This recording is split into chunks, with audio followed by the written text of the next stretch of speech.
Hello hi welcome back to my channel. ಎಲ್ಲರೂ ಹೇಗಿದ್ದೀರಾ? I hope ಎಲ್ಲರೂ ಚೆನ್ನಾಗಿದ್ದೀರಾ ಅಂತ ಭಾವಿಸ್ತಿದ್ದೀನಿ. ಈ ವ್ಲಾಗ್ ಬಂದು ಬುಧವಾರದ ವ್ಲಾಗ್ ಆಗಿರುತ್ತೆ, ಪಿತೃಪಕ್ಷದ ವ್ಲಾಗ್. ಇವತ್ತು ಮಹಾಲಯ ಅಮಾವಾಸ್ಯೆ ಆಗಿರೋದ್ರಿಂದ ಡೆಫಿನೆಟ್ಲಿ ಆಲ್ಮೋಸ್ಟ್ ಎಲ್ಲರ ಮನೆಯಲ್ಲೂ ಇವತ್ತು ಪೂಜೆ ಇದ್ದೇ ಇರುತ್ತೆ. ಅಂದರೆ ಮನೆಯಲ್ಲಿ ಯಾರೆಲ್ಲ ಹಿರಿಯರು ತೀರೋಗಿರ್ತಾರೋ ಅಂಥವ್ರಿಗೆ ನಾವು ಇವತ್ತು ಪೂಜೆ ಮಾಡಿ ಎಡೆ ಹಾಕ್ತೀವಲ್ವ, ನಮ್ಮ ಮನೆಯಲ್ಲೂ ಕೂಡ ನಮ್ಮ ಅವನಿಗೆ ಮತ್ತು ಅಜ್ಜಿ ತಾತಗೆ ಮಾಡ್ತೀವಿ. ಸೊ ಇವತ್ತು ಫುಲ್ ಬ್ಯುಸಿ ಡೇ ಅಂತಲೇ ಹೇಳ್ಬೋದು. ಮಾರ್ನಿಂಗ್ ತಿಂಡಿಗೆ ನಾನು ಇವತ್ತು ಉಪ್ಪಿಟ್ಟನ್ನು ಮಾಡ್ತಿದ್ದೀನಿ, ಲೈಟಾಗಿ ಏನಾದರೂ ತಿನ್ಕೊಳ್ಳೋಣ ಅಂತ ಹೇಳಿ. ಸೊ ಬನ್ಸಿ ರವೆ ಹಾಕಿ ಉಪ್ಪಿಟ್ಟನ್ನು ಮಾಡ್ತಿದ್ದೀನಿ. ಸುಮಾರು ಒಂದು 2.5 ತಿಂಗಳಾಯ್ತಲ್ವ ನಮ್ಮ ಮನೇಲಿ ಉಪ್ಪಿಟ್ಟು ಮಾಡಿ. ಸೊ ಮೋಸ್ಟ್ ಹೇಟೆಡ್ ಫುಡ್ ಅಲ್ವಾ, ಅಂದರೆ ಅಷ್ಟೊಂದಾಗಿ ಇಷ್ಟಪಡೋದಿಲ್ಲ. ಬಟ್ ಇವತ್ತು ಒಂದು ಹೊತ್ತಿಗೆ ಅಂದರೆ ಮಾರ್ನಿಂಗ್ ತಿಂಡಿಗೆ ಸ್ವಲ್ಪ ತಿನ್ಕೊಳ್ಳೋಣ ಅಂತ ಹೇಳಿ ತರಕಾರಿ ಹಾಕಿ ಉಪ್ಪಿಟ್ಟನ್ನು ಮಾಡಿದ್ದೀನಿ. ಹಾಗೆ ಇವತ್ತು ಪೂಜೆ ಇದೆ ಅಂತ ಹೇಳಿದ್ನಲ್ವಾ, ಆ್ಯಕ್ಚುಲಿ ಫಸ್ಟು ನಾವು ಸಮಾಧಿ ಹತ್ರ ಹೋಗಿ ಪೂಜೆ ಮಾಡ್ಕೊಂಬರ್ತೀವಿ. ನಂತರ ಸಂಜೆಗೆ ಫೋಟೋ ಇಟ್ಟು ಸೊ ಹೊಸ ಬಟ್ಟೆ ಮತ್ತು ಎಡೆ ಹಾಕಿ ಪೂಜೆ ಮಾಡ್ತೀವಿ. ಇಲ್ಲಿ ಸಮಾಧಿ ಹತ್ರ ಹೋಗಲಿಕ್ಕೆ ನಾನು ಪೂಜೆ ಸಾಮಾನೆಲ್ಲ ರೆಡಿ ಮಾಡ್ತಿದ್ದೀನಿ. ಹೂವಿನ ಹಾರ, ಹಾಗೆ ಹೊಸ ಬಟ್ಟೆ, ಸ್ವೀಟ್ಸು, ಹಣ್ಣು ಎಲ್ಲನೂ ಕೂಡ ತೆಗೆದಿಡ್ತಿದ್ದೀನಿ. ನಮ್ಮ ನೇಟಿವಲ್ಲಿ ನಮ್ಮ ಒಂದು ಅಜ್ಜಿ ತಾತದಿಲ್ಲ ಸಮಾಧಿ ಇರೋದು. ಸೊ ನಂದಿ ಪಕ್ಕ ಒಂದು ಹಳ್ಳಿ ನಮ್ಮ ನೇಟಿವು, ಅಲ್ಲಿಗೆ ಹೋಗಿ ಪೂಜೆ ಮಾಡ್ಕೊಂಬರ್ಬೇಕು ಫಸ್ಟ್ ಸಮಾಧಿಗೆ. ಆಯುಷ್ ಮತ್ತು ನಮ್ಮ ಯಜಮಾನ್ರಿಬ್ರು ಕೂಡ ಹೋಗ್ತಿದ್ದಾರೆ. ನಾನು ಮತ್ತು ಲಕ್ಕಿ ಮನೇಲೇ ಉಳಿತಿದ್ದೀವಿ. ಲಕ್ಕಿ ಇನ್ನೂ ಚಿಕ್ಕೋನಿರೋ ಕಾರಣ ನಾವು ಸ್ಮಶಾನದ ಹತ್ರ ಎಲ್ಲ ಕರ್ಕೊಂಡು ಹೋಗ್ತಿಲ್ಲ. ಸೊ 3 ಇಯರ್ಸ್ ಆಯಿತು ನಾನು ಹೋಗಿ ಪೂಜೆ ಮಾಡಿಸ್ಕೊಬಂದು. ಅಂದರೆ 2 ಇಯರ್ಸ್ ಬ್ಯಾಕ್ ಪ್ರೆಗ್ನೆಂಟ್ ಆಗಿದ್ದೆ, ಆಗ ಕೂಡ ಕರ್ಕೊಂಡು ಹೋಗಿರಲಿಲ್ಲ ಯಜಮಾನರು. ಹಾಗೆ 1 ಇಯರ್ ಬೇಕು ಅಂದರೆ ಹೋದ ವರ್ಷ ಲಕ್ಕಿ ಚಿಕ್ಕೋನಿದ್ದಲ್ವ, ಹಾಗಾಗಿ ಕರ್ಕೊಂಡು ಹೋಗಿಲ್ಲ. ಈ ವರ್ಷನೂ ಕೂಡ ಲಕ್ಕಿ ಚಿಕ್ಕೋನೆ. ಮತ್ತು ಇನ್ನೊಂದು 2 ವರ್ಷ ಬೇಡ ಅಂದ್ಕೊಂಡಿದ್ದೀವಿ, ಯಾಕಂದರೆ ಸ್ಮಶಾನ ಜಾಗ, ಹಾಗಾಗಿ ನಮಗೂ ಒಂದು ಭಯ ಇದ್ದೇ ಇರುತ್ತಲ್ವ ಪಾಪನ ಕರ್ಕೊಂಡು ಹೋಗ್ಲಿಕ್ಕೆ. ಅಂದರೆ ನಮ್ಮೂರಲ್ಲಿ ಆಗಿದ್ದಿದ್ರೆ, ಅಂದರೆ ನಾವಿರೋದು ದೇವನಹಳ್ಳಿ ಪಕ್ಕ ಒಂದು ಊರಲ್ಲಿ, ಸೊ ಇದೇ ಊರಲ್ಲಿ ಆಗಿದ್ದಿದ್ರೆ ಆಯುಷ್ ಜೊತೆ ಲಕ್ಕಿನ ಬಿಟ್ಟು ಹೋಗಿ ಒಂದು ಹಾಫ್ ಅನ್ ಅವರ್ ಪೂಜೆ ಮಾಡ್ಕೊಂಡು ಬರ್ಬೋದಿತ್ತು. ಹಾಗೆ ಪೂಜೆಗೆ ಏನೆಲ್ಲ ಬೇಕೋ ಅದನ್ನೆಲ್ಲ ಕ್ಲೀನಾಗಿ ನೋಡಿ ಎತ್ತಿಟ್ಟೆ. ಸೊ ನಮ್ಮ ಆಯುಷು ರೆಡಿಯಾಗಿ ಕೂತಿದ್ದಾನೆ, ಯಜಮಾನರು ರೆಡಿ ಆಗ್ತಿದ್ದಾರೆ. ಆಯುಷ್ ನೋಡಿ ಎಷ್ಟು ಚಂದ ರೆಡಿ ಆಗಿದ್ದಾನೆ. ನಮ್ಮ ಆಯುಷ್ಗೆ ದೇವ್ರ ಮೇಲೆ ಭಕ್ತಿ ಜಾಸ್ತಿ, ಸೊ ಹಾಗಾಗಿ ದೇವ್ರ ಕುಂಕುಮನ ಒಂದು 3 ಇಟ್ಕೊಂಡಿರ್ತಾನೆ ಗೊತ್ತಾ. ಸೊ ಸ್ಕೂಲ್ಗೆ ಹೋದಾಗಲೂ ಅಷ್ಟೇ ಆಂಜನೇಯ ಸ್ವಾಮಿ ಟೆಂಪಲಿಂದ ತಂದಿರುವಂಥದ್ದು ಕುಂಕುಮ ಒಂಚೂರು, ಹಾಗೆ ಗುರುನಳ್ಳಿಗೆ ಹೋಗಿದ್ವಲ್ವ, ಸೊ ಲಕ್ಷ್ಮೀ ಟೆಂಪಲಿಂದ ಒಂಚೂರು ಕುಂಕುಮ ಅದೊಂಚೂರು ಇಟ್ಕೊಳ್ತಾನೆ. ಹಾಗೆ ನಮ್ಮ ಮನೆಯಲ್ಲಿ ಮನೆ ದೇವಸ್ಥಾನದಿಂದ ಕುಂಕುಮನ ತಂದಿರ್ತೀವಲ್ವ, ಅದನ್ನು ಕೂಡ ಕಂಪಲ್ಸರಿ ಇಟ್ಟಿರ್ತೀವಿ. ಅದೊಂಚೂರು ಈ ರೀತಿ ಒಂದ್ರ ಮೇಲೆ ಒಂದು ಈ ರೀತಿ ಕುಂಕುಮನ ಇಟ್ಕೊಂಡು ಸ್ಕೂಲ್ಗೆ ಹೋಗ್ತಾನೆ. ಅಂದರೆ ಭಕ್ತಿ ಜಾಸ್ತಿ ಅವನಿಗೆ. ಈಗಲೇ ಪೂಜೆ ಮಾಡಲಿಕ್ಕೆಲ್ಲ ತುಂಬ ಇಷ್ಟಪಟ್ಟು ಪೂಜೆ ಮಾಡ್ತಾನೆ ಆಯುಷು. ಮಾರ್ನಿಂಗ್ ತಿಂಡಿಗೆ ಉಪ್ಪಿಟ್ಟನ್ನು ಮಾಡಿದೆ. ಹಾಗೆ ಯಜಮಾನರು ಮತ್ತು ಆಯುಷು ಹೋಗಿ ಪೂಜೆ ಮಾಡ್ಕೊಂಡು ಬರೋಷ್ಟರಲ್ಲಿ ಮಧ್ಯಾಹ್ನದ ಊಟಕ್ಕೆ ಬಿಸಿ ಬಿಸಿ ಮುದ್ದೆ ಮತ್ತು ತರಕಾರಿ ಸಾಂಬಾರನ್ನು ಮಾಡಿದ್ದೀನಿ. ಎಲ್ಲರೂ ಕೂತ್ಕೊಂಡು ಊಟ ಮಾಡ್ತಿದ್ದೀವಿ. ಈಗ ಸಂಜೆ ಆಗಿದೆ.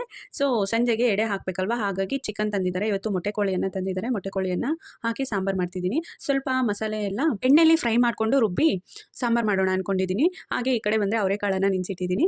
ಇವತ್ತು ಚಿಕನ್ ಸಿಗುತ್ತೋ ಇಲ್ವೋ, ಏನಾದರೂ ಚಿಕನ್ ಸಿಗಲಿಲ್ಲ ಅಂದರೆ ಕಾಳು ಸಾಂಬಾರು ಮಾಡೋಣ ಅಂದ್ಕೊಂಡಿದ್ದೆ. ಸೊ ಹಾಗಾಗಿ ಕಾಳು ಸಾಂಬಾರು ಮಾಡಲಿಕ್ಕೆ ಕಾಳನ್ನು ಕೂಡ ನೆನೆಸಿಟ್ಟಿದ್ದೆ. ಬಟ್ ಈಗ ಚಿಕನ್ ತೊಗೊಂಬಂದಿದ್ದಾರೆ, ಹಾಗಾಗಿ ಈ ಕಾಳನ್ನು ಮೊಳಕೆ ಕಟ್ಟಲಿಕ್ಕೆ ಹಾಕ್ತೀನಿ. ಸೊ ಹೆಸರು ಕಾಳು ನೀವು ನೋಡಿದ್ರಲ್ವ, ಹೆಸರು ಕಾಳು ಏನಕ್ಕಪ್ಪ ನೆನೆಸಿಟ್ಟಿದ್ದೀನಿ ಅಂದರೆ ಚಿಕನ್ ಮೊಟ್ಟೆ ಕೋಳಿ ಸಾಂಬಾರು ಮಾಡ್ತಿರೋದು ಇವತ್ತು. ಹಾಗಾಗಿ ಸ್ವಲ್ಪ ಮೊಟ್ಟೆ ಕೋಳಿ ಸಾಂಬಾರಿಗೆ ಹೆಸರು ಕಾಳು ಹಾಕಿ ಮಾಡಿದ್ರೆ ತುಂಬಾ ಚೆಂದ ಇರುತ್ತೆ. ಸ್ವಲ್ಪ ಹೆಸರು ಕಾಳನ್ನು ಕೂಡ ನಾನು ಮಧ್ಯಾಹ್ನನೇ ನೆನೆಸಿಟ್ಟಿದ್ದೆ. ಇವತ್ತು ಕುಕ್ಕರಲ್ಲೇ ಕೋಳಿ ಸಾಂಬಾರು ಮಾಡ್ತಿರೋದು, ಯಾಕಂದರೆ ಮೊಟ್ಟೆ ಕೋಳಿ ಅಲ್ವಾ ಚೆನ್ನಾಗಿ ಬೇಯಬೇಕು. ಸೊ ಪಾತ್ರೆಯಲ್ಲಿ ಇಟ್ಟರೆ ಏನಿಲ್ಲ ಅಂದರೆ ಒಂದು ಅರ್ಧ ಗಂಟೆಯಿಂದ 1 ಅವರ್ ಬೇಯಬೇಕಾಗುತ್ತೆ. ಹಾಗಾಗಿ ಕುಕ್ಕರಲ್ಲಿಟ್ಟು ಒಂದು 3 ರಿಂದ 4 ವಿಸಿಲ್ ಕೂಗಿಸ್ಕೊಂಡ್ಬಿಟ್ರೆ ಆರಾಮಾಗಿ ಮೊಟ್ಟೆ ಕೋಳಿ ಸಾಂಬಾರು ರೆಡಿ ಆಗುತ್ತೆ. ಸೊ ಮಸಾಲೆ ರುಬ್ಲಿಕ್ಕೆ ಇಂಗ್ರೀಡಿಯೆಂಟ್ಸ್ನೆಲ್ಲ ಒಂಚೂರು ಎಣ್ಣೆಲಿ ಫ್ರೈ ಮಾಡಿಕೊಂಡು ಸೈಡಲ್ಲಿ ಇಟ್ಕೊಂಡಿದ್ದೀನಿ. ನಂತರ ಈ ಕಡೆ ಪಾಯಸ, ಸ್ವೀಟ್ ಏನಾದರೂ ಮಾಡಬೇಕಲ್ವ, ಹಾಗಾಗಿ ಹೆಸರುಬೇಳೆ ಪಾಯಸ ಮಾಡೋಣ ಅಂದ್ಕೊಂಡಿದ್ದೀನಿ. ಹೆಸರುಬೇಳೆ ಪಾಯಸ ಮಾಡಲಿಕ್ಕೆ ಬಾಣಲೆಗೆ ಒಂದು ಸ್ವಲ್ಪ ಹೆಸರುಬೇಳೆ, ಅದಕ್ಕೆ ತುಪ್ಪನ ಹಾಕಿ ಚೆನ್ನಾಗಿ ಫ್ರೈ ಮಾಡಿಕೊಂಡೆ. ನಂತರ ಕುಕ್ಕರ್ಗೆ ಹಾಕಿ ಒಂದು ಸ್ವಲ್ಪ ಅರಿಶಿನ ನೀರನ್ನು ಸೇರಿಸಿ ಒಂದು 3 ರಿಂದ 4 ವಿಸಿಲ್ ಕೂಗಿಸ್ಕೊಳ್ಳೋಣ. ಹೆಸರುಬೇಳೆ ಬೇಯಿಸಲ್ಲಿ ಈ ಕಡೆ ಬನ್ನಿ ಚಿಕನ್ ಸಾಂಬಾರು ಮಾಡ್ಕೊಂಬಿಡೋಣ. ಮಸಾಲೆ ರುಬ್ಕೊಂಡಿದ್ದೀನಿ. ಸೊ ಈಗ ಕುಕ್ಕರ್ಗೆ ಸ್ವಲ್ಪ ಎಣ್ಣೆ, ಈರುಳ್ಳಿ, ಕರಿಬೇವನ್ನ ಹಾಕಿ ಫ್ರೈ ಮಾಡ್ಕೊಳ್ತಿದ್ದೀನಿ. ರೆಗ್ಯುಲರ್ ಆಗಿ ನಾವು ಬಾಯ್ಲರ್ ಚಿಕನ್ ಸಾಂಬಾರನ್ನು ಹೇಗೆ ಮಾಡ್ತಿದ್ದೀನೋ ಸೊ ಅದೇ ರೀತಿ ಈ ಮೊಟ್ಟೆ ಕೋಳಿ ಸಾಂಬಾರನ್ನು ಕೂಡ ಮಾಡ್ತಿರೋದು. ಬಟ್ ಬಾಯ್ಲರ್ ಚಿಕನ್ನ ನಾವು ಬಾಣಲೆಯಲ್ಲಿ ಮಾಡ್ತೀವಿ, ಬಟ್ ಈ ಮೊಟ್ಟೆ ಕೋಳಿ ಸಾಂಬಾರನ್ನು ಕುಕ್ಕರಲ್ಲಿ ಮಾಡ್ತೀವಿ, ಅಷ್ಟೇ ಡಿಫ್ರೆನ್ಸು.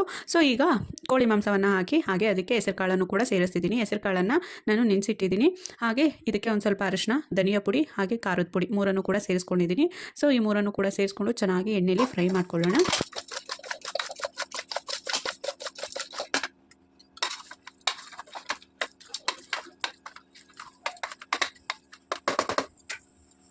ಚೆನ್ನಾಗಿ ಮಿಕ್ಸ್ ಮಾಡಿಕೊಂಡು ಪ್ಲೇಟ್ ಕ್ಲೋಸ್ ಮಾಡಿದ್ದೀನಿ. ಸೊ ಒಂದು 10 ನಿಮಿಷ ಹಾಗೆ ಫ್ರೈ ಆಗಲಿ. ನಂತರ ಇಲ್ಲಿ ಕಾಳನ್ನು ನೆನೆಸಿಟ್ಟಿದ್ದೀನಲ್ವ, ಮೊಳಕೆ ಕಟ್ಟಲಿಕ್ಕೆ ಹಾಕ್ತಿದ್ದೀನಿ. ನಾಳೆ ಇಲ್ಲಾಂದರೆ ನಾಳುದ ಸಾಂಬಾರು ಮಾಡ್ಕೊಳ್ಳೋಣ. ಒಂದು ಕಾಟನ್ ಕರ್ಚೀಫ್ ತೊಗೊಂಡು ಅದಕ್ಕೆ ಕಾಳನ್ನು ಹಾಕ್ಕೊಂಡಿದ್ದೀನಿ. ಸೊ ಕಾಳನ್ನು ಹಾಕಿದ್ಮೇಲೆ ನೀಟಾಗಿ ಟೈಟಾಗಿ ಗಂಟು ಹಾಕಿ ಒಂದು ಪಾತ್ರೆ ಒಳಗಡೆ ಆ ಗಂಟನ್ನು ಇಟ್ಟು ಆ ಗಂಟು ಮೇಲೆ ಯಾವುದಾದ್ರೂ ತೂಕ ಇರುವಂತಹ ಕಲ್ಲನ್ನು ಇಟ್ಟರೆ ನಾಳೆ ಸಂಜೆ ಅಷ್ಟರಲ್ಲಿ ಚೆನ್ನಾಗಿ ಮೊಳಕೆ ಬಂದಿರುತ್ತೆ. ಅಂದರೆ ಈ ಹೆಸರು ಕಾಳು ಮತ್ತು ಈ ಹುರುಳಿಕಾಳೆಲ್ಲ ಸ್ವಲ್ಪ ಬೇಗ ಬರುತ್ತೆ, ಬಟ್ ಅವರೆಕಾಳು, ಬಟಾಣಿ ಎಲ್ಲ ಸ್ವಲ್ಪ ಮೊಳಕೆ ಹೊಡಿಲಿಕ್ಕೆ ಟೈಮ್ ತೊಗೊಳುತ್ತೆ.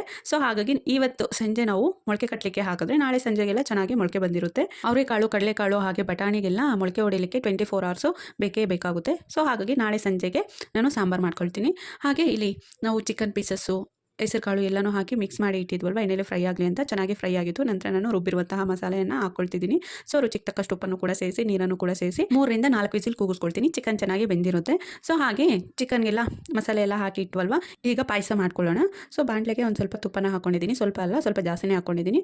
ಅದಕ್ಕೆ ದ್ರಾಕ್ಷಿ, ಗೋಡಂಬಿ ಹಾಗೆ ಬಾದಾಮಿಯನ್ನು ಸಣ್ಣದಾಗಿ ಪೀಸಸ್ ಮಾಡಿ ಹಾಕ್ಕೊಂಡಿದ್ದೀನಿ. ಎಲ್ಲನೂ ಚೆನ್ನಾಗಿ ಫ್ರೈ ಆದಮೇಲೆ ಇಲ್ಲಿ ಹಾಲನ್ನು ಹಾಕ್ಕೊಳ್ತಿದ್ದೀನಿ. ಸೊ ಒಂದು 2ರಿಂದ 3 ರೀತಿ ಹೆಸರುಬೇಳೆ ಪಾಯಸನ ಮಾಡ್ಕೊಬೋದು. ಇವತ್ತು ಒಂದು ಸ್ವಲ್ಪ ಬೇಗ ಆಗೋ ಥರ ನಾನು ಹೆಸರುಬೇಳೆ ಪಾಯಸನ ಮಾಡ್ಕೊಳ್ತಿದ್ದೀನಿ. ಸೊ ಹಾಲನ್ನು ಹಾಕಿದ್ಮೇಲೆ ಬೆಲ್ಲವನ್ನು ಹಾಕ್ಕೊಳ್ತಿದ್ದೀನಿ.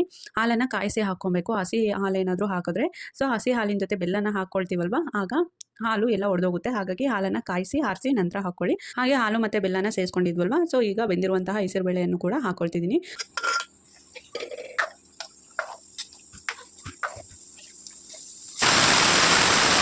ನಂತರ ಒಂದು 2 ನಿಮಿಷ ಕುದಿಸ್ಕೊಂಡ್ರೆ ಸಾಕು. ನಂತರ ಲಾಸ್ಟಿಗೆ ಏಲಕ್ಕಿ ಪುಡಿಯನ್ನು ಹಾಕಿ ಮಿಕ್ಸ್ ಮಾಡಿದ್ರೆ ಹೆಸರುಬೇಳೆ ಪಾಯಸ ಸಿಂಪಲ್ಲಾಗಿ ರೆಡಿ ಆಗುತ್ತೆ. ಸೊ ಇದಕ್ಕೆ ಕಾಯಿ ತುರಿಯನ್ನು ಕೂಡ ಹಾಕ್ಕೊಬೋದು, ಇಲ್ಲಾಂದರೆ ಕಾಯಿ ಹಾಲನ್ನು ಕೂಡ ಹಾಕ್ಕೊಬೋದು. ನಾನು ಇವತ್ತೇನು ಹಾಕ್ತಿಲ್ಲ, ಸಿಂಪಲ್ಲಾಗಿ ಪಾಯಸ ಮಾಡಿಕೊಂಡೆ. ಸಂಜೆ ಆಗ್ತಾ ಬಂತು, ನಾನು ಆ ಕಡೆ ಅಡುಗೆ ಮಾಡ್ತಿದ್ದೆ, ಈ ಕಡೆ ನಮ್ಮ ಯಜಮಾನರು ಮತ್ತು ಆಯುಷ್ ಇಬ್ಬರು ಕೂಡ ಪೂಜೆಗೆಲ್ಲ ರೆಡಿ ಮಾಡ್ಕೊಳ್ತಿದ್ದಾರೆ. ಸೊ ಚಿಕನ್ ಸಾಂಬಾರಂತೂ ರೆಡಿ ಆಗಿದೆ.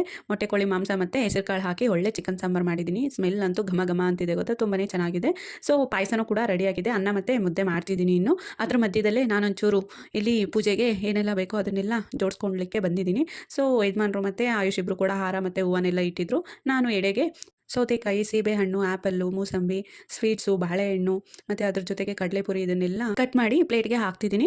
ಸೊ ಅದ್ರ ಜೊತೆಗೆ ಊದ್ಬತ್ತಿ, ದೀಪ ಹಚ್ಚಲಿಕ್ಕೆ ದೀಪ ಎಲ್ಲನೂ ಕೂಡ ರೆಡಿ ಮಾಡ್ಕೊಳ್ತಿದ್ದೀನಿ. ನಮ್ಮ ಪುಟಾಣಿ ಏನೋ ಕ್ಯಾಮ್ರಾನ ನೋಡಿಕೊಂಡು ಮಾತಾಡ್ತಿದ್ದಾನೆ. ಹಣ್ಣು, ಕಾಯಿ, ಎಲೆ ಅಡಿಕೆ ಎಲ್ಲನೂ ಕೂಡ ಇಟ್ಟಾಯಿತು. ಇನ್ನೇನು ಬಟ್ಟೆ ಮತ್ತು ಅಡುಗೆ ಏನೆಲ್ಲ ಮಾಡಿದ್ದೀವೋ ಅದನ್ನು ಈಗ ಎಡೆಗೆ ಹಾಕಬೇಕು. ಸೊ ಬಿಸಿ ಬಿಸಿ ಮುದ್ದೆ, ಪಾಯಸ ಅಂತೂ ಇವತ್ತು ತುಂಬಾ ಚೆನ್ನಾಗಿತ್ತು ಗೊತ್ತಾ. ಸೊ ಹೆಸರುಬೇಳೆ ಪಾಯಸ, ಅದ್ರ ಜೊತೆಗೆ ವೈಟ್ ರೈಸು ಕೂಡ ಮಾಡಿದ್ದೀನಿ. ವೈಟ್ ರೈಸು ಮೇಯ್ನಾಗಿ ಇಡಲೇಬೇಕು. ಸೊ ಹಾಗೆ ಚಿಕನ್ ಸಾಂಬಾರು. ಸೊ ಕೆಲವೊಬ್ಬರು ಸ್ವೀಟ್ ಅಡುಗೆನೂ ಕೂಡ ಮಾಡಿ ಎಡೆಗೆ ಹಾಕೋರಿದ್ದಾರೆ ಅಲ್ವಾ. ಬಟ್ ನಮ್ಮ ಮನೇಲಿ ನಮ್ಮ ಮಾವನಿಗೆ ಯಾವಾಗಲೇ ಎಡೆ ಹಾಕಲಿ ನಾವು ಚಿಕನ್ ಸಾಂಬಾರು ಮಾಡಿನೇ ಎಡೆನ ಹಾಕೋದು. ಯಾಕಂದರೆ ನಮ್ಮ ಮಾವ ಇಷ್ಟಪಟ್ಟು ತಿಂತಿದ್ದೆ ನಾನ್ ವೆಜ್ ಊಟ, ಅದರಲ್ಲೂ ಮುದ್ದೆ ಅಂತೂ ಕಂಪಲ್ಸರಿ ಇರಲೇಬೇಕಾಗಿತ್ತು. ಹಾಗಾಗಿ ನಾವು ನಮ್ಮ ಮಾವನಿಗೆ ಯಾವಾಗಲೇ ಎಡೆ ಹಾಕಿ ಪೂಜೆ ಮಾಡಲಿ, ಸೊ ಮುದ್ದೆ ಮತ್ತು ಚಿಕನ್ ಸಾಂಬಾರು ಇದ್ದೇ ಇರುತ್ತೆ. ಅವರು ಸತ್ತಿರೋ ದಿನ ವರ್ಷನೂ ಕೂಡ ಅವತ್ತು ಕೂಡ ನಾವು ಫೋಟೋ ಇಟ್ಟು ಪೂಜೆ ಮಾಡಿ ಎಡೆ ಹಾಕ್ತೀವಿ. ಸೊ ಆವತ್ತಿನ ದಿನವೂ ಕೂಡ ನಾವು ಎಡೆಗೆ ಚಿಕನ್ ಸಾಂಬಾರು ಮುದ್ದೆಯನ್ನು ಕಂಪಲ್ಸರಿ ಮಾಡೇ ಮಾಡ್ತೀವಿ. ಎಡೆ ಎಲ್ಲ ಹಾಕಿದ್ದಾಯಿತು. ಸೊ ದೀಪನೂ ಕೂಡ ಹಚ್ಚಿದ್ದಾಯಿತು, ಬಟ್ಟೆ ನೀರು ಎಲ್ಲನೂ ಕೂಡ ಇಟ್ಟಿದ್ದಾಯಿತು. ಇನ್ನೇನು ಕಾಯಿ ಹೊಡೆದು ಪೂಜೆ ಮಾಡಬೇಕು. ಸೊ ಈ ಟೈಮ್ಗೆ ನಮ್ಮ ಆಯುಷು ಆಟಾಡ್ಲಿಕ್ಕೆ ಹೋಗ್ಬಿಟ್ಟಿದ್ದಾನೆ ಗೊತ್ತಾ. ಕೂಗಿ ಸಾಕಾಯಿತು ನನ್ನ ಮಗ, ಎಲ್ಗೋದ್ನು ಆಟಾಡಲಿಕ್ಕೆ. ಇಲ್ಲಿ ಟೈಮ್ ಆಗುತ್ತೆ ಅಂತ ಹೇಳಿ ನಾವು ಪೂಜೆನ ಮಾಡ್ಕೊಳ್ತಿದ್ದೀವಿ. ಮತ್ತೆ ಅವ್ನು ಬಂದು ಸಾಂಬ್ರಾಣಿ ಹಾಕ್ಕೊಳ್ತಾನೆ ಅಂತ ಹೇಳಿ ನಾನು ಯಜಮಾನರು ಮತ್ತು ಲಕ್ಕಿ ಕೈಯಲ್ಲೂ ಕೂಡ ಪೂಜೆ ಮಾಡಿಸ್ತಿದ್ದೀನಿ. ಹಾಗೆ ಪೂಜೆ ಎಲ್ಲ ಮುಗೀತು. ಸೊ ಸಾಂಬ್ರಾಣಿ ಅಂತೂ ಕಂಪಲ್ಸರಿ ಹಾಕಲೇಬೇಕು. ಸಾಂಬ್ರಾಣಿ ಕೂಡ ಹಾಕಿದ್ದೀನಿ. ಸೊ ಈಗ ಎಲ್ಲರೂ ಕೂಡ ಒಂದು 10 ನಿಮಿಷ ಹೊರಗಡೆ ಬಂದ್ವಿ. ಸೊ ನಂತರ ಎಲ್ಲರೂ ಕೂಡ ಊಟ ಮಾಡ್ಕೊಂಡ್ವಿ. ಹಾಗೆ ನಾಳೆ ಬೆಳಗ್ಗೆ ಸ್ವಲ್ಪ ಹೇರ್ ಪ್ಯಾಕ್ ಹಾಕೊಳ್ಳೋಣ ಅಂತ ಹೇಳಿ ಮೆಂತ್ಯ ಮತ್ತು ಫ್ಲಾಕ್ಸ್ ಸೀಡ್ಸ್ನ ನೆನೆಲಿಕ್ಕೆ ಹಾಕ್ತಿದ್ದೀನಿ, ಅಗಸೆ ಬೀಜನ. ಇನ್ನೊಂದು ವಿಷಯ ಹೇಳೋದೇ ಮರ್ತೆ. ಸೊ ಈ ಮಹಾಲಯ ಅಮಾವಾಸ್ಯೆ ಪೂಜೆ ಮಾಡ್ತೀವಲ್ವಾ, ಅಂದರೆ ದೊಡ್ಡವ್ರು ಯಾರು ತೀರೋಗಿರ್ತಾರೋ ಅಂಥವ್ರಿಗೆ. ಸೊ ಅದ್ರ ಬಗ್ಗೆ ಒಂದಷ್ಟು ವಿಷಯನೇ ನಮ್ಗೆ ಗೊತ್ತಿರಲಿಲ್ಲ ಗೊತ್ತಾ. ಗಂಟೆ ಬಾರಿಸಬಾರ್ದು ಅಂತ ಗೊತ್ತಿರಲಿಲ್ಲ. ನಂತರ ನಾವು ಎಡೆ ಹಾಕಿದ್ಮೇಲೆ ಒಂದು 10 ನಿಮಿಷ ಡೋರ್ನ ಕ್ಲೋಸ್ ಮಾಡಿ ಹೊರಗಡೆ ಬರಬೇಕು ಅಂತಲೂ ಗೊತ್ತಿರಲಿಲ್ಲ. ಸೊ ಹಾಗೆ ದೀಪನೂ ಅಷ್ಟೇ ನಾರ್ಮಲಾಗಿ ದೇವ್ರ ಮನೆಯಲ್ಲೆಲ್ಲ ಯೂಸ್ ಮಾಡ್ತೀವಲ್ವ, ಅದೇ ದೀಪನ ತೊಳೆದು ನಾವು ಇಡ್ತಿದ್ವಿ. ಈ ವಿಷಯ ಎಲ್ಲ ನಮಗೆ ಆನ್ಲೈನ್ ಪ್ಲಾಟ್ಫಾರ್ಮಲ್ಲಿ ಇರೋದ್ರಿಂದ ನಮಗೆ ಗೊತ್ತಾಗ್ತಿದೆ ಅಲ್ವಾ.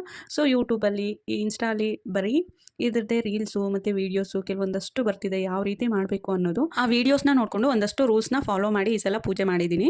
ಸೊ ಅಂದರೆ ಪ್ರತಿ ಸಲ ಪೂಜೆ ಮಾಡಿದಾಗ ನಾವು ಗಂಟೆನ ಬಾರಿಸ್ತಿದ್ವಿ, ಬಟ್ ಈ ಸಲ ಗಂಟೆನ ಬಾರಿಸಲಿಲ್ಲ. ನಂತರ ಪೂಜೆ ಎಲ್ಲ ಮುಗ್ದಾದ್ಮೇಲೆ ಒಂದು 10 ನಿಮಿಷ ಡೋರ್ನೆಲ್ಲ ಕ್ಲೋಸ್ ಮಾಡಿಕೊಂಡು ಆಚೆ ಇದ್ವಿ. ಸೊ ನಂತರ ದೀಪನೂ ಅಷ್ಟೇ ನಾನು ಮಣ್ಣಿಂದು ಹಣತೆ ತೊಗೊಂಡು ದೀಪನ ಹಚ್ಚಿದ್ದೀನಿ. ಸೊ ತೀರಾ ಅಂತೂ ಫಾಲೋ ಮಾಡಲಿಕ್ಕಾಗಲ್ಲ, ಬೇಸಿಕ್ಕು. ಸೊ ನಮ್ಮ ಕೈಯಲ್ಲಿ ಏನಾಗುತ್ತೋ ಅಂಥ ರೂಲ್ಸ್ನ ಫಾಲೋ ಮಾಡಿ ಈ ಸಲ ಪೂಜೆ ಅಂತೂ ಮಾಡಿದ್ದಾಯಿತು. ಸೊ ಇದಿಷ್ಟು ಇವತ್ತಿನ ವ್ಲಾಗ್ ಆಗಿರುತ್ತೆ. ಐ ಹೋಪ್ ಎಲ್ಲರಿಗೂ ಸಹ ಈ ವ್ಲಾಗ್ ಇಷ್ಟ ಆಗಿರುತ್ತೆ ಅಂತ ಭಾವಿಸ್ತಿದ್ದೀನಿ. ಯಾರಿಗೆಲ್ಲ ಈ ವ್ಲಾಗ್ ಇಷ್ಟ ಆಗಿದೆಯೋ ದಯವಿಟ್ಟು ವಿಡಿಯೋಗೆ ಒಂದು ಪುಟ್ಟ ಲೈಕ್ ಕೊಡಿ. ಮಿಸ್ ಮಾಡದೆ ನನ್ನ ಚಾನಲನ್ನು ಸಬ್ಸ್ಕ್ರೈಬ್ ಮಾಡ್ಕೊಳ್ಳೋ ಮುಖಾಂತರ ನನಗೆ ಸಪೋರ್ಟ್ ಮಾಡಿ. ಎಲ್ಲರಿಗೂ ಕೂಡ ಥ್ಯಾಂಕ್ ಯು.